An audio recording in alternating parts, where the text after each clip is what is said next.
Good morning. We Good are morning. well, it's good evening for you, isn't it, Heidi? It is.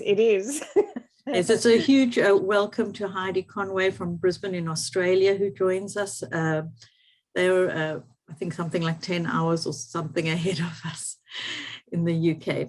And Heidi is somebody that I met last year because I run a conference every year. And Heidi is somebody that we had as a speaker at our conference. And I've just really enjoyed getting to know Heidi. She's an incredibly enthusiastic and positive person. And she just loves to share everything she's learned about home educating and self-directed education. She's involved in quite a lot of projects. She's one of those people. And we're going to hear a little bit about her and then go into some depth about self-directed education.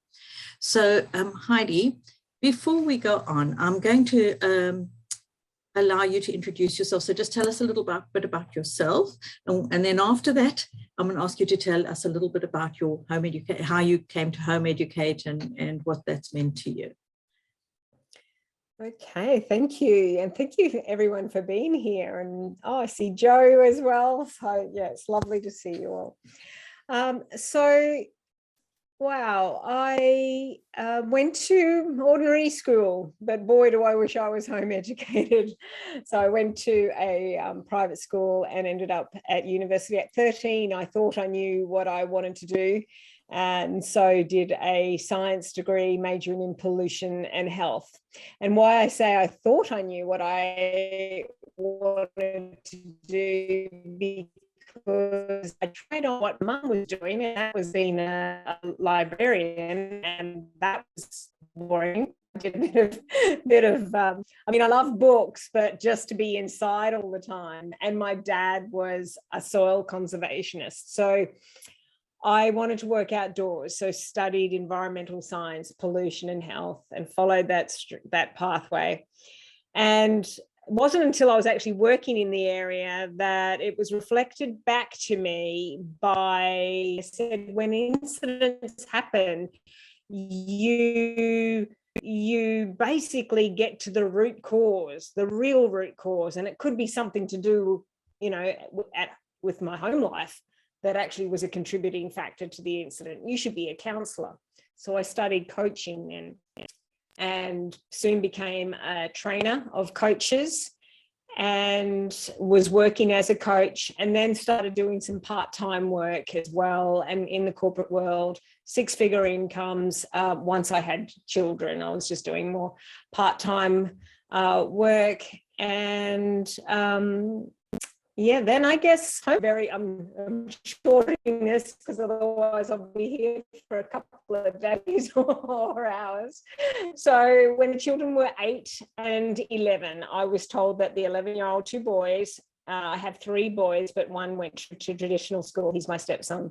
So just the 2 boys, 8 and 11. The 11-year-old I was told was not writing, and that didn't make sense to me because he loved writing, or he wrote at home, but he apparently wasn't writing at school. And the 8-year-old I was told that wasn't focusing. So we brought the 11-year-old home, thought we'd get his confidence up, get him writing before he hit high school. The 8-year-old, I wasn't going to go to school and have half homeschool, half school. So we brought him home, only intended to homeschool for 7 months. Matthew came home earlier, the 11-year-old, a week earlier, because he's on the spectrum, neurodiverse. And so he came home a week earlier. About midweek, I said, today's story writing day. Let's write a story. And he started to draw. And I'm going, what are you doing, Matthew? It's story writing day. And he said, Mum, I can't write unless I've met the characters. I've got to meet the characters before I actually write about them. So self-directed began, realizing what he wanted and what he needed. And Mummy was listening already. Other boy came home a week later. Josh came home a week later. Within 2 weeks, we loved home education. I took the coach approach straight away. They were on the crash mats. I've actually got a couple of photos of even them playing on the crash mats. So there's the boys. There's 3 of them actually. So these crash mats, yeah, that's why they're important to, I guess, the story, and I see them in my head. All right, so I sat the boys down on the crash mats and asked them if you knew you were on the planet for a reason, if you knew you were here for a reason, what is it? What's the reason? And both of them didn't hesitate at all. And the eldest one said, Matthew said, I want to get the rubbish cars off the road. I wanted to design and manufacture new cars. I said, great, good, right, done. And Joshua said, I want to invent something small with big impact on people. And I was a bit concerned because he was into explosives at the time. But yeah, so we followed that journey with our eyes. We said, okay, let's do this with our eyes, ears, and hearts open. What will we need to do? And we went down that track. That's how we got going. And I just want to, before we get too much into the, into more of the actual content of the webinar, just mention a little bit of what you are busy with right now, some of the projects you're involved in. Oh, wow. Definitely with Changemaker Teens. That started with coaching mums, coaching parents. And I think when I presented with you, no, we were already Changemaker Teens. Yeah. So I've been coaching mums of teenagers for quite a while, and it made sense to start the movement and business Changemaker Teens. So we basically support parents to connect to their child from they're all homeschooling children. There's a few that were at school, but it's usually that when they're in transition. So to find out exactly what we're talking about here, to find out what they love to do and how they can actually change their world and the world, so locally or globally. And Changemaker Teens is really started with my business partner's co-founder of Changemaker Teens, her daughter. She got with the wrong crowd, I guess, at school when she was about 15, 16. And she was not having a good time. She actually was on suicide watch for a while. A friend, somebody should do something about the turtles in Costa Rica. And her mum said, well, she can't even save herself, let alone the turtles in Costa Rica. So how are we going to manage that? But they were not connected. The mother and the daughter had disconnected through this process. The daughter was pushing the mother out. And so she listened. She heard that. Something went, pang in her heart and said, let's find out more about this. So she actually asked Andrea the next morning about the turtles in Costa Rica and what she wants to do and what she likes about them. And she opened up. So it literally saved her life by looking at her passion and starting her education in line with, working out how to save the turtles in Costa Rica. So they both said together, mother and daughter, and what they do help, they can model that and share it with other teenagers to do in, around the world. Okay, so, that's great. And I think, we're seeing a lot of challenges for young people right now, particularly through COVID. Mental health is becoming an increasingly bigger factor for young people, particularly, teenagers. And I think the education system as it's set up is not meeting the needs of these children. It's, there's a heavy focus on academic achievement and often not on the mental health of young people. It's not big picture thinking, is it? Because you're not thinking ahead to like them as a whole being that has to go out into the world one day.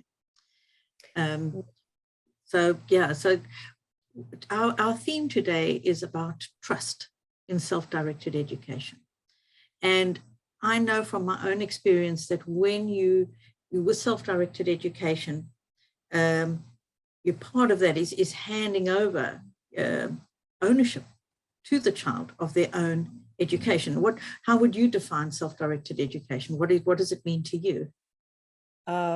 It's Yeah, so self-directed learning basically has many definitions. Self-desire-based learning. I will say for me that, so I moved more into self-directed education, having home educated since 1998 and starting off quite structured. As time goes on, just realizing that even when you do things in a way that's cute and fun and, your presentation is different to what it might be in school, is that if the questions aren't coming from the child, it can be just as ineffective. It'll be fun, you'll make some good memories, but in terms of actual learning and growth, unless the child is actually seeking the knowledge for themselves and wanting to grow and develop themselves and find out more about the things they're interested in, often it actually doesn't really have that much more impact than if they were sitting in a classroom. Because learning, the way we learn, like I found the way I learn, is I love to sew, and I'll be wanting to learn a new skill. And so I'll go and try and find a video that can teach me how to do that, to have that skill. And then I'll work on it and try and improve it and make some mistakes, unpick, go and do it again. And I think, we don't realize that the way we learn as adults that works for us is not really different for children. And they need that, to be given that space and that room, that freedom to kind of explore topics for themselves that interest them, and to really get into it. Heidi, are you ready yet? So can you see self-directed learning on the screen right now? Yes. Can you see that? Yes. Yay. So what I don't want to go backwards and forwards to, Juliet, are the questions. So if you can call out any questions, sure, or why they're here as we go. So absolutely. So rather than, knowing this is a lot more structured way, I have found that there's been a lot of confusion about what self-directed learning is, especially when we talk schooling and unschooling. And that unschooling is self-directed learning, basically. So, and the confusion I've really noticed when a lot of parents are actually bringing their children out of school now. We've increased between 20 and 60% in some states around Australia, for example. And I think there's similar statistics around the world. And then there's a lot of reasons for that, values misalignments. After COVID, you mentioned COVID before, Juliet, that people have experienced their child at home, especially when they were due to go to prep and they've actually never been to school. So prep is our very first grade. So what's in the US, I think that's K. So I'm not sure how you talk about that in the UK. So when they're very little, and the parents have been able to work from home, so they've now experienced that, hey, I can be beside my child and learn, and they're amazing. And so they've decided they aren't going to school. Plus, they've also noticed that some children were, went in the tween and teenage bracket. They weren't as stressed, especially neurodiverse kids. They weren't as stressed, and they could start doing some of their own things. There's been a few negative impacts too, with apathy, and I talk about that in a little while as well. But basically, it's been, a good thing to a lot of families to experience, to make their decision to bring the children home. So why I noticed in a lot of families on, the Facebook pages and social sites are saying, well, because I'm unschooling here in Australia, you actually do have to register. Because I'm unschooling, I don't need to register. I don't. And then they say, what's the curriculum for unschooling? I'm unschooling, so what's that curriculum? So people are so, misinformed or just don't know what self-directed or unschooling is. So it does not mean that you don't have any structure. Desire-led learning. I loved that. I'm going, yes, I'll put that in my pocket. We do give our children gentle nudges on what what they might like to learn. Basically, the nudges reflecting back on what we think what we've seen them good at. Oh, you're good at problem solving, so suggestions, encouragement to get engaged with certain learning resources. So we've heard the term stewing. We put some things out that we may pick up. This is where it's different, very different, and it is revolutionizing education as we know it. What it is not, self-directing learning is not forced learning. It's not parent-imposed structure. It's not, that's so important. I've written it twice there. It's definitely not parent-imposed structure.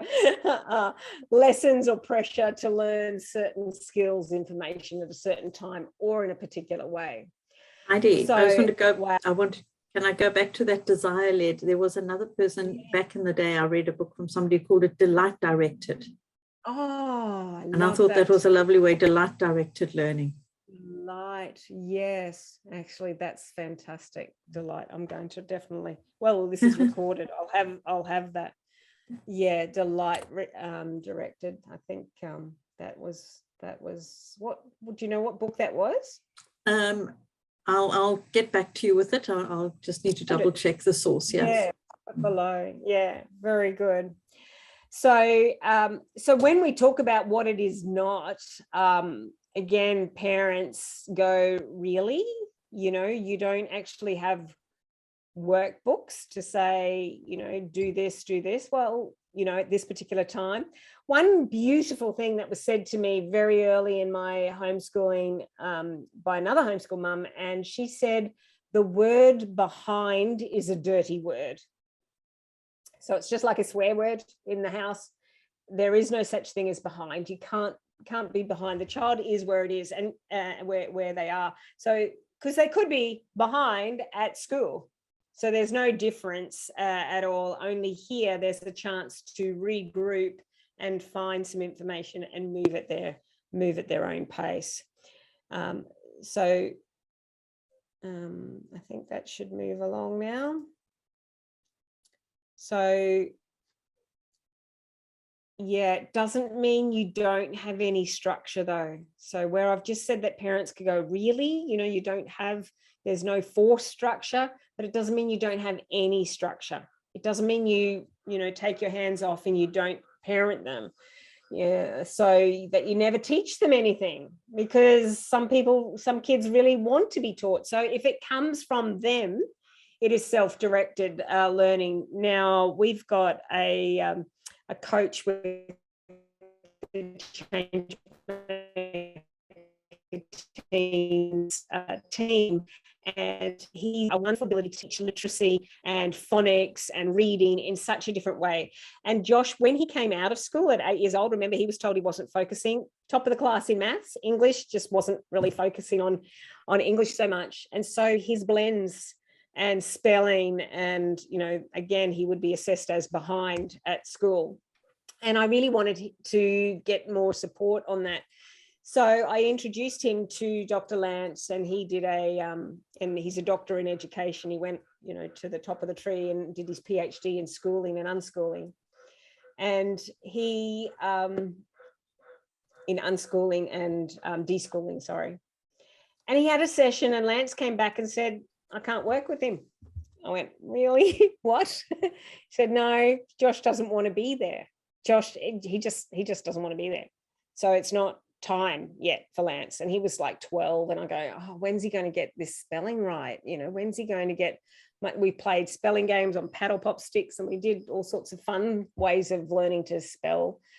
And his father, his father said, when he sees ads for car parts, he said, if anyone ever says something about the brakes of a car and it's spelt incorrectly, B-R-A-K-E-S, he said, I turn that ad down, I don't even look at it. So I'm going, oh my gosh, my sons absolutely need to know how to spell and get their phonics right. But Josh wasn't ready, 12 years old, didn't want to do it. So once he realized that he had a desire, I booked him in during a holiday. I believe you've got a holiday period or a break now here in the UK, and I don't know if there's holiday programs that you can jump in on.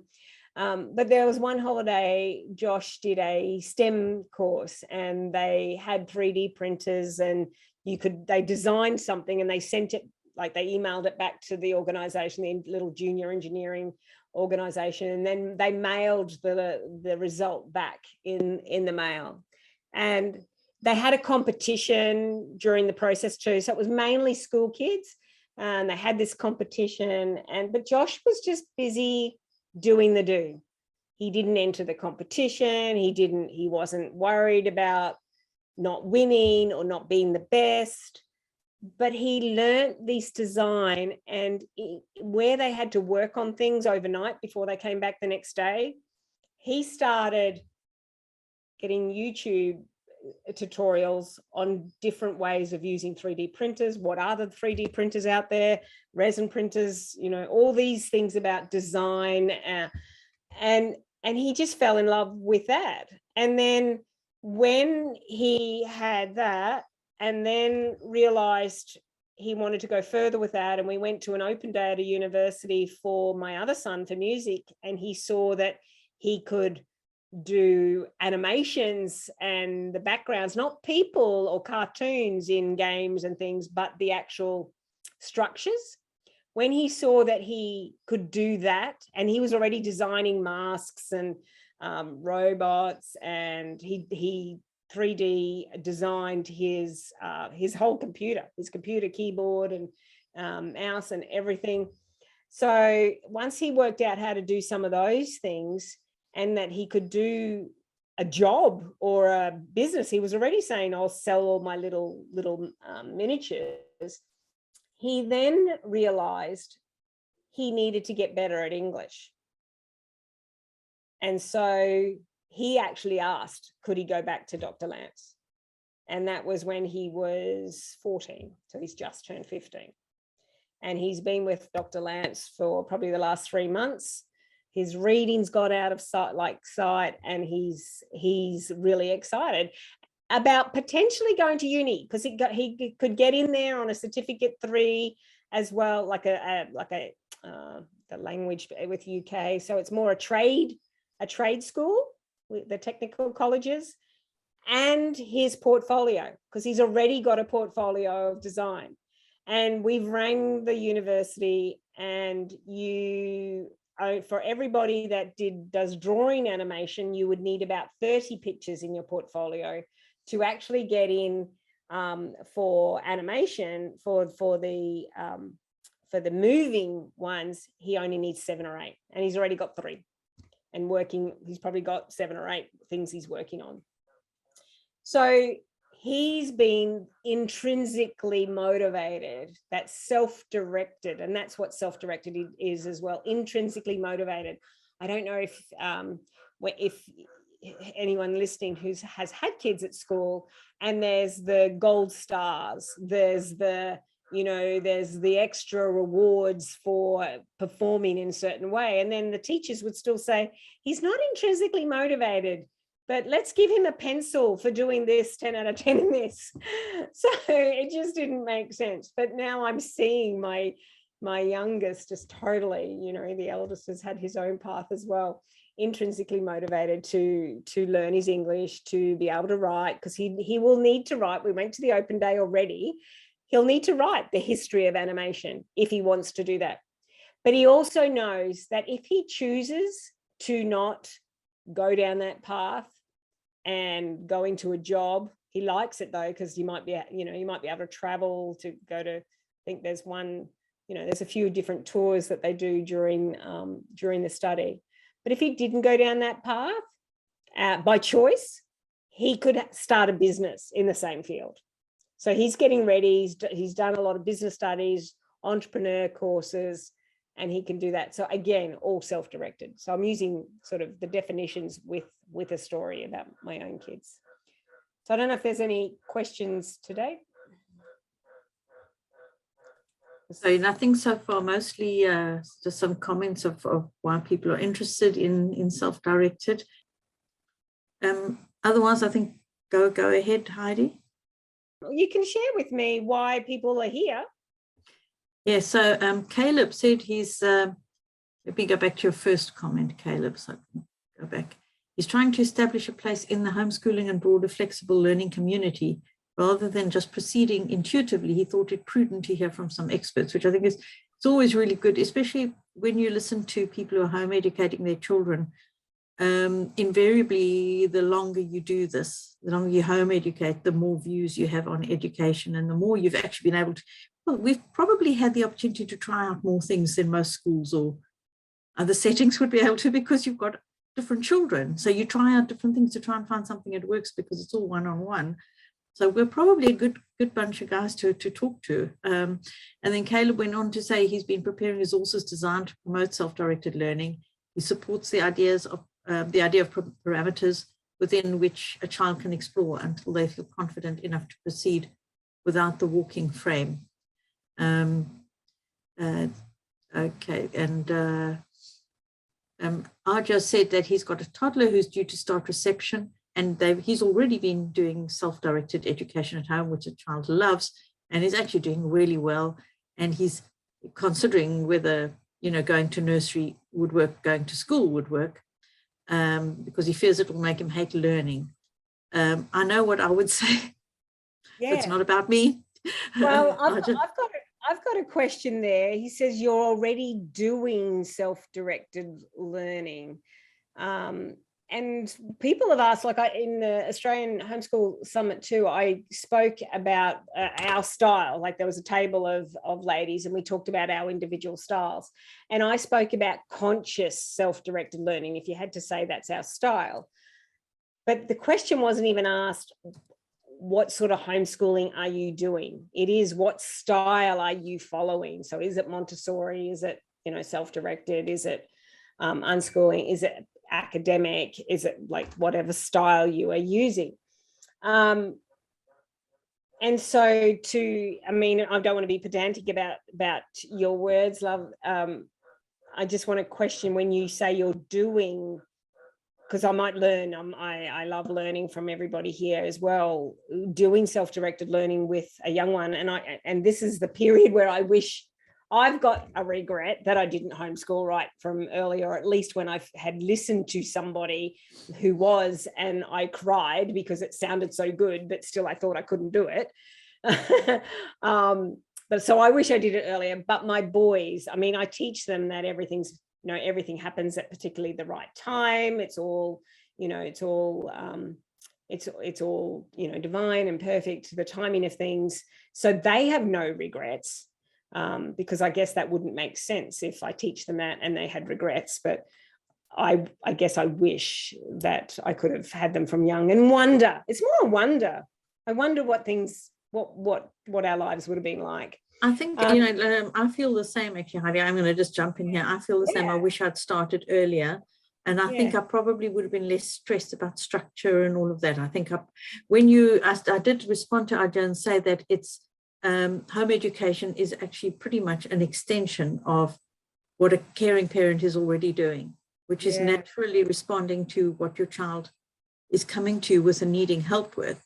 You're just responding as a parent. And I think I would have educated very differently earlier on than I did, because we can get into the whole thing of coming out of a school mentality and how that needs, you know, that's kind of needs to happen. But I think what RJ is saying is that, you know, he's just already, you know, already responding to what the child is needing, you know. So. Yeah, and I think that, you know, I know from my perspective and having seen what does happen to children once they go into the education system, children who are bright, who are able to pursue learning for themselves, is that they tend to, the school environment with all the best intentions in the world can squash that. The best teachers in the world. Then I've got a question from Mary. She said, do you look towards a job rather than further education? Then any further education becomes motivated by the job for the future. So do you sort of look at what you're wanting to do and what you know, where you're hoping to aim for, and then the learning is kind of directed towards that. Yeah, rather than learning for learning's sake. I assume Mary means yes. Yeah, you can go backwards like that, and that's probably more what I did, because I knew at 13 I was going to do the science degree. So at no point from 13 to 17 did I think, what do I actually like? It was dad works outside. That's pretty cool. I don't want to work inside like mum at the library. So, he's a soil conservationist. So I'm going to learn about the environment. So that can trip you up if you do decide like that. So I'm saying that Josh, he's seen something, and that's been the inspiration now, but we still walk where our feet are. So he may not end up there.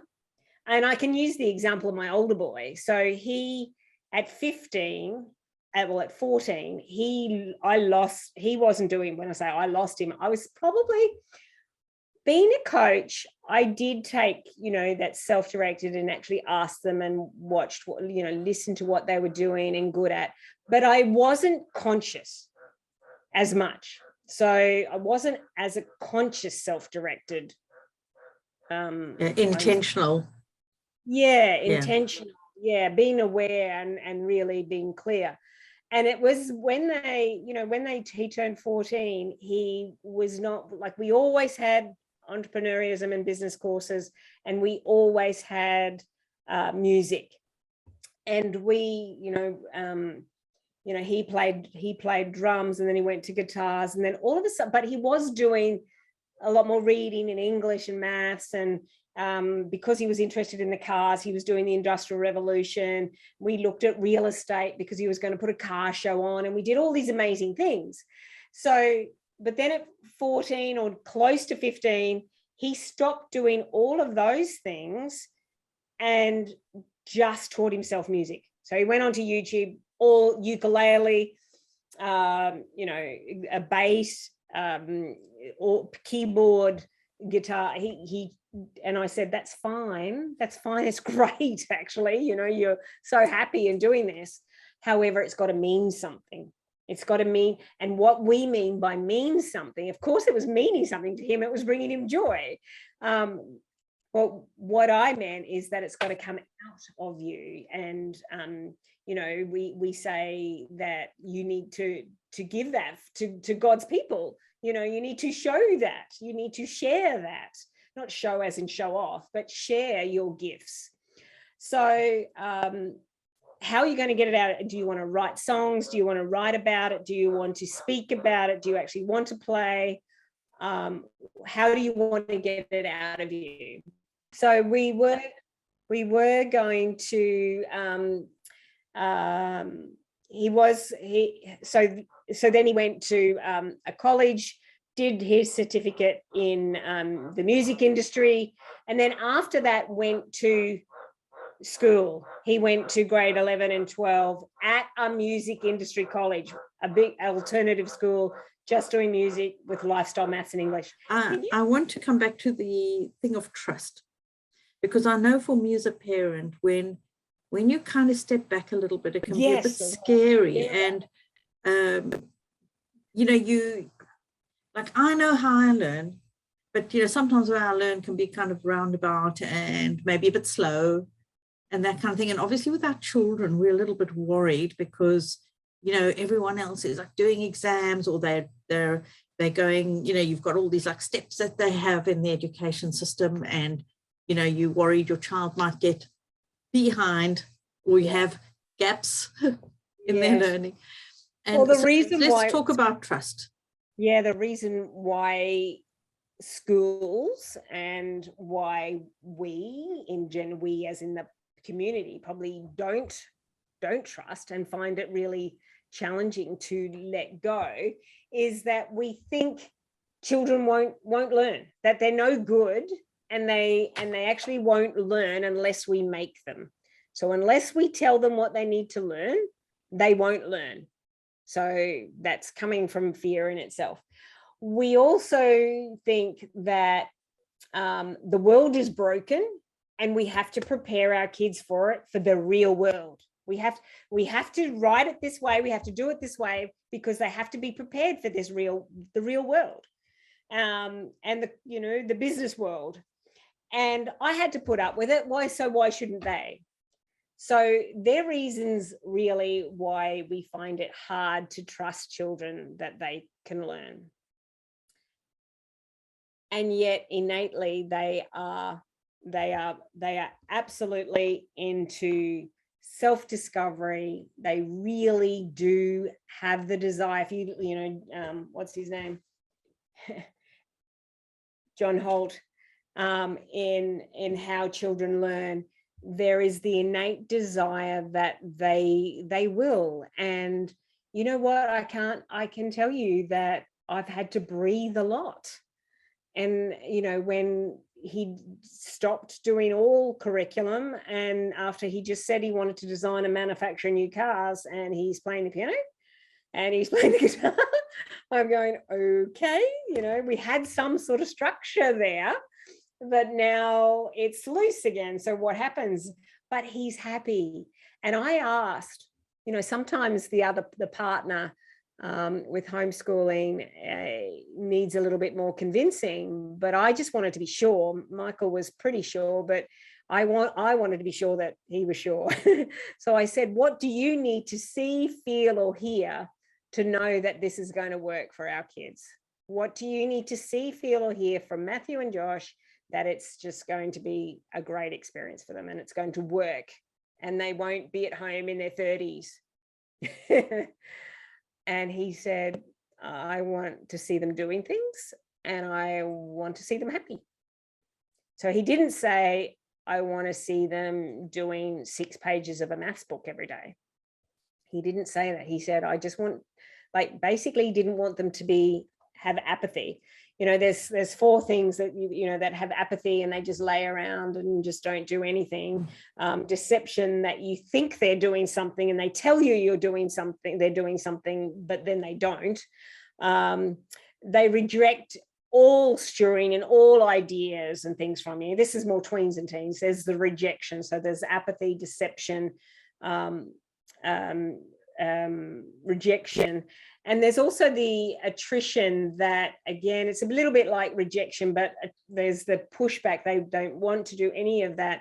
In fact, they then give up, and that's probably a gift in a way that they're all gifts, if you are aware, to know that they're not connected to themselves or you're not listening.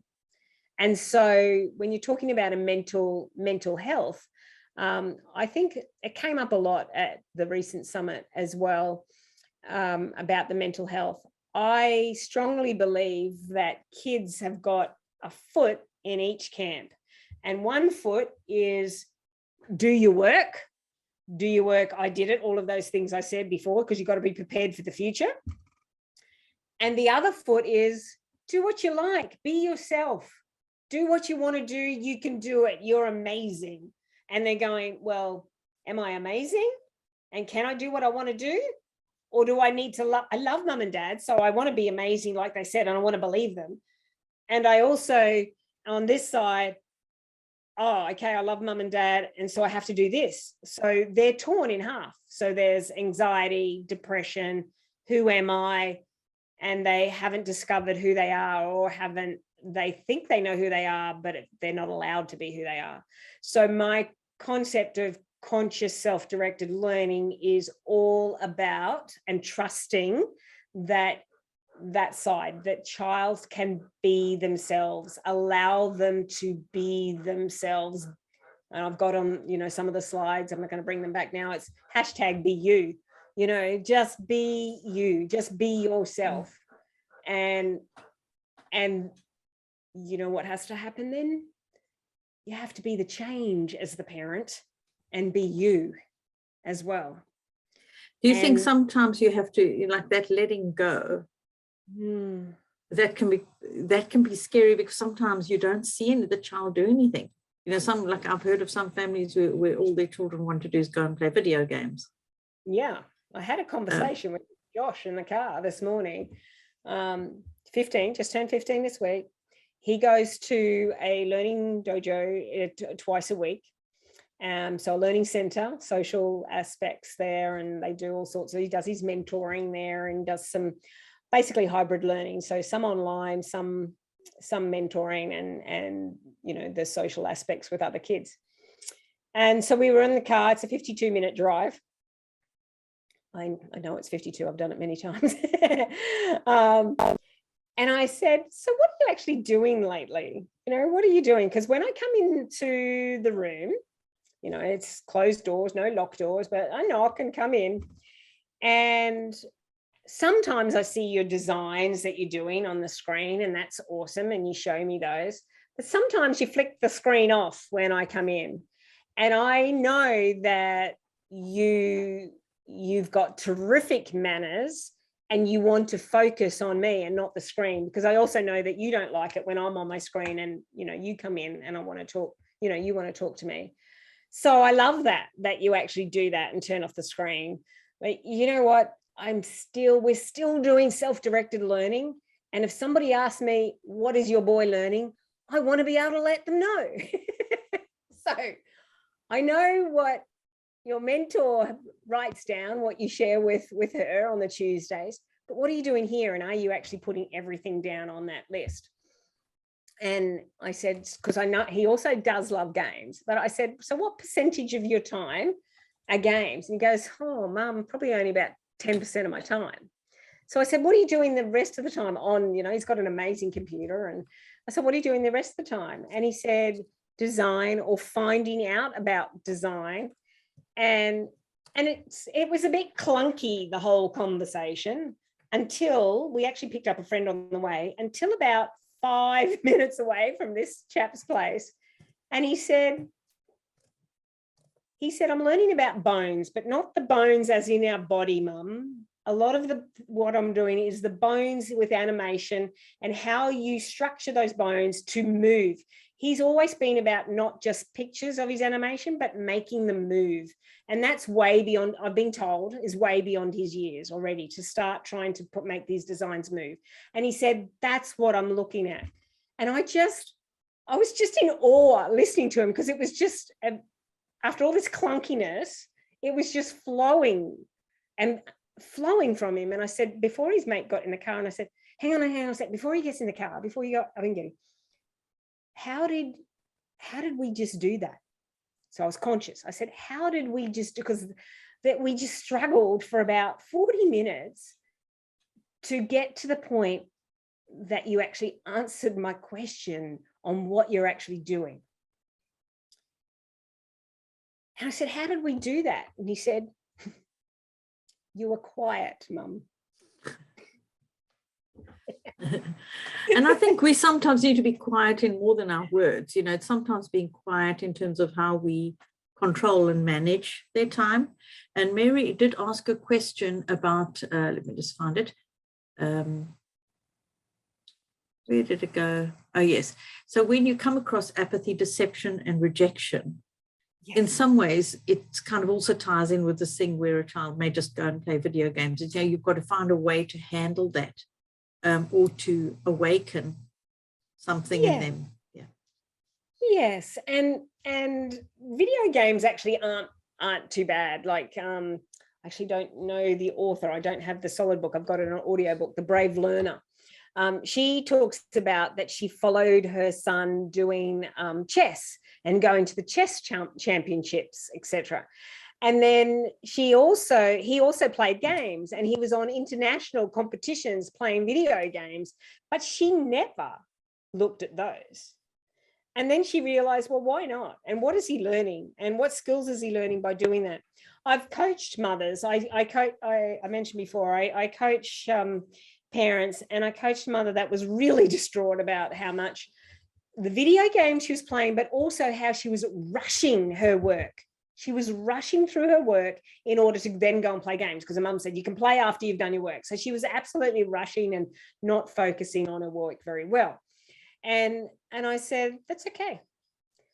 So that's a great approach and a great tip, to let go, to just go, oh, your child's doing this. That's okay. That's interesting. That's interesting. Yeah, and I have heard many, many stories of where parents were stressing because their child just played video games for like a few years.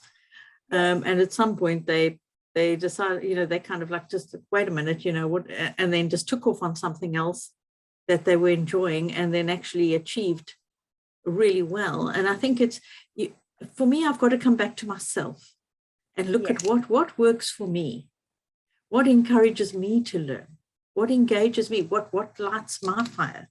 Because I think often, you know, children are not that different, and I get apathetic sometimes. Yes. And I sometimes hibernate, you know, like I'm checking out, guys, sorry, you know. And then suddenly, when the time is right, I'll just get fed up. I'm just going back. I'm going to tell a little story about myself, just because I think it applies in this case. But I went through a few years where I was possibly depressed. I was never sort of diagnosed, never saw anybody. But for a couple of years, I lived most of my life through a game, through an online game. And it was because things had happened that had overwhelmed me. And children can feel overwhelmed. Things had happened that made me feel like I couldn't face life. And the game that I was playing, and I think for kids this will be the same, it made me feel productive. It made me feel I was accomplishing, even though it was all fake. It gave me that feeling. And it was only when I managed to sort of pull away and step out and go and do something physically that gave me that feeling of accomplishment and being productive. Because I think for children, that feeling of being productive, doing something that means something, knowing why you do it, and you know, where the why is driving their learning, you know, it sort of kicks in then. But sometimes children just need that time to kind of heal and come away from, and maybe to anyone looking on, they might look like they're wasting a couple of years. But that trust is about, you know, like I believe we all have an innate ability to learn and a desire to learn. It's there in us. It's just sometimes it's been squashed or killed, or, you know, we've been told, you know, children might have been told enough times that they're stupid or are never going to amount to anything, or whatever they're carrying on them. And, you know, we need to trust that hidden underneath all of that is that actual desire to learn. They just haven't discovered it yet. So I think there is an element where you want to at least try and facilitate different environments that might trigger something and lead on to more. But obviously, the moment you impose it too much, it kills it. Yes, if you impose something opposite, it could kill that. Or if you try to take that away, something becomes way more attractive when you're trying to take it away. So some people, you know, restrict it, turn the internet off at this time, and all of that. If you negotiate all of that together, then maybe if that's what the child decides as well, that would be good. But what I said to this mother, I said, go and sit with her and get curious. What's that game all about? Why does she like it? What is it about that game? Even if you don't like wasting time looking at games, if it annoys you, you could be doing 10 other things. Breathe and sit beside her. Because we were talking about communication before, and when I was silent as well, but so listening and being silent is very important. But 7% of communication is our words, 38% is our tone of voice, and 56% is our body language. Now, for a mother to sit down or a father to sit down, watch the screen, watch this game and going, what's going on here? And the kid could be uncomfortable going, Mom, you know, you won't understand. It's okay. And I go, try me, let me try me. What are you doing? And it came out in that process that she liked the order of things, and it gave her fun and excitement to have this order, and she felt good about it. Like you were saying before, with that game, you felt like you had accomplished something. So if there has been some hurt in the past, they may not know what accomplishment feels like, what order and fun like that feels like, and that freedom. And so then when she articulated how she felt, she'd never done that before. She was obviously feeling it. She'd never articulated that before to anyone. And I was able to say, so some of your other work. How can we get some of those feelings whilst we're doing that other work? And she said, oh. So they went to the space where she did that work, and they redesigned the whole space, put new curtains up, removed her desk in a different space so she had a different view, and the problem was solved. She slowed down doing her work, was way more, precise in what she was doing, not neat, precise, but just understanding. So instead of something taking her 2 weeks to learn, she could learn it in 2 or 3 days because she was actually there present with her work, with that work. And then she could go and play her games. So her mum didn't mind because she was learning, So and there's countless examples of that as well. So, and it is about that balance. And if it starts to affect the child, in a different way, or affect the mood or the communication or something in the family, just go, what's going on, buddy? Yeah. What is it? What's happening? And have a conversation. Yeah. And you trust the process. I started this whole slideshow. The first thing that I actually had in my notes was just everyone get to a space and feel something that you trust explicitly in your life, something you trust, and feel that feeling. Feel the feels. Feel what trust feels like. Have you got any key tips, key thoughts you want to leave in respect of that trust? Yeah, so this is part of it, this exercise. So start feeling that trust. And now think about people around you, people thinking about activities around you, thinking about your young children, educators here, thinking about the preparing the work, just trusting that process. Now, you're at that level, trust like you've never trusted before. So crank it up, turn the volume, turn the color, turn the light, turn the tonality, turn everything up on what you already trust. Breathe and know when you think you're trusting with your child, if you're feeling anything, any buttons pushed, just go, how can I trust? How am I listening? How am I listening to this? Am I listening through the part of my personality that wants to trust and come from love and not fear? And not fear that he's going to be at home in his 30s, or she's going to be, she's going to be a dropout, whatever. So just trust like you've never trusted before and breathe through that process. Yeah. So that's what I'd like to leave you with. And also I had on the last page, might be able to put some of the slides up, but I had also the quote. Where is it? While you're looking for that, I just want to mention the fear thing, is that fear can be the biggest hurdle that you ever have to overcome when educating your own children.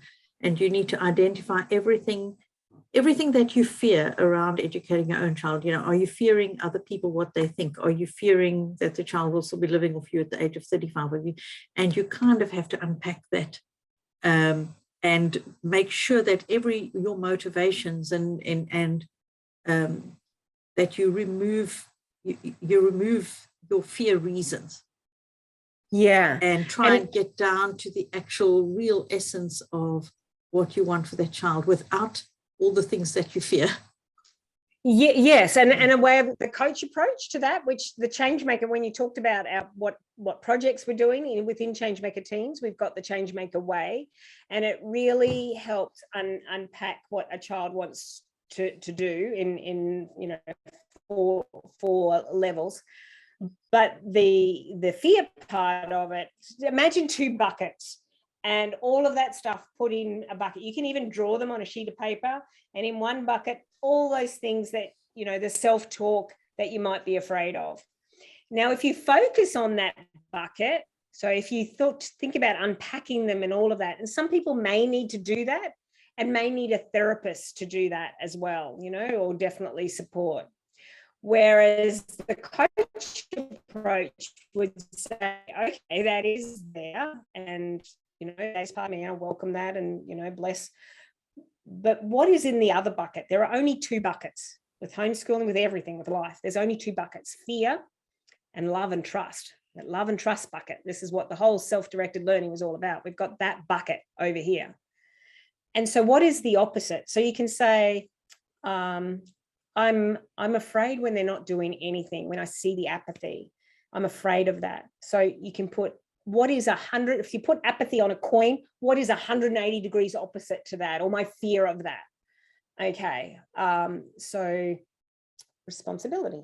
Okay, so you put in the bucket responsibility, and then you start going, okay, what, or the way the Changemaker way works is, from discovering on who they are to maturing to that self-organization, really when they find out what they want to direct themselves with, the self-direction, the self-recognition, and then the self-mastery. And at the self-mastery level, they can actually share it as well. So this is fear. You want to go, what is the opposite of that? And focus on that bucket way more. So when you're not, or everything in that bucket doesn't feel good. It's just icky. And also if you can feel that and then communicate from that part of your personality that feels that, you are most likely to yell at someone, to be rude to somebody, to discredit somebody, to shame somebody, to then regret it. So sometimes you ask, well, the other part of my personality, what would it do now? What would the love and if I trusted this process, Heidi said, Juliet said to trust the process. So, okay, if I could trust the process, thousands of homeschool parents, it's like giving birth with mums. Thousands of other mums have done it before. Parents have done it before. So given that it's done it before, they've trusted the process. If I trusted the process, what would I say right now? And sometimes it's nothing. Tongue behind the top teeth, because you can't talk and tongue behind the top teeth. Sometimes it's silence. I'll end then. For it is love, tricks, and techniques of thought that lies in the heart of true learning. So that's John Holt as well. For those of you who don't know Streams, Streams is a website that has been set up by 4 home educating parents to be an encouragement to other home educating parents and to equip them and help them. On the website, you can actually go and read stories by other home educators of their experiences, and you can also go and see reviews of products that other home educators have used and what they have to say about them. And you can, if you are a member, you can submit your story and submit your reviews, which we really welcome because we want to basically share information with each other. The other thing that Streams offers is a coaching or a mentoring service. I am currently available for coaching sessions or mentoring sessions, as is Heidi, although we don't have her up on the site as yet. So Heidi is also available if you want somebody to mentor you through your home educating journey and just perhaps to help you get on track. The other very exciting venture that is starting in March is that Heidi and I will be hosting a Clubhouse room every second week. So for those, if you're on Clubhouse, you need to look out for us. I haven't actually set up the rooms yet. I need to do that because I think it's like next week is our first one or something, Heidi. But we will be on Clubhouse regularly as well. So Heidi's shared that quote in the chat, and I really agree with that because I found that in my own home educating journey, relationship is key. And if you need to prioritize your relationship with your child, because unless you have that relationship, anything else is going to be a challenge and a difficulty for you as a parent. You're going to be fighting each other. Heidi said relationship is key. You want to go from contention to connection. So thank you very much, Heidi, for your time. I know it's after 10 at night now for you. Thank you for joining us, and we do hope to see a lot more of Heidi. We collaborate with her quite a bit. We across the world, from down under to way up here. We are connecting with each other and just really seeking to send out all the positive messages about educating your own children and encouraging parents to step out in that. Thank you very much. We will be having another webinar in 2 weeks' time, I think is our resource webinar, which I think is going to be with Galileo. And later on in March, we will be talking to Dr. Harriet Patterson as well. So we've got really good stuff coming up. Look out for our webinars. Sign up to our newsletter as well. If you are on the, go on the Streams website, it's streams.education. You can go and sign up to our newsletter and it will tell you everything that's going on with Streams. So thank you very much, everyone.